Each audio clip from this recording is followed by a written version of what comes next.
خالص، مالس، بالص. تخيل الجملة العشوائية دي ليها أصل.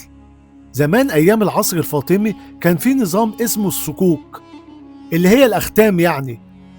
فالتجار اللي بيسدوا الضرايب بتاعتهم بياخدوا صك خالص، فده يبقى خالص. طيب وبالص؟ التجار اللي مش بيدفعوا الضرايب كانوا بيدوا الجنود بلاص عسل، رشوة يعني. فالجنود بيقولوا لبعضهم ان ده بالص، يعني يعدي علشان ادانا بلاص عسل.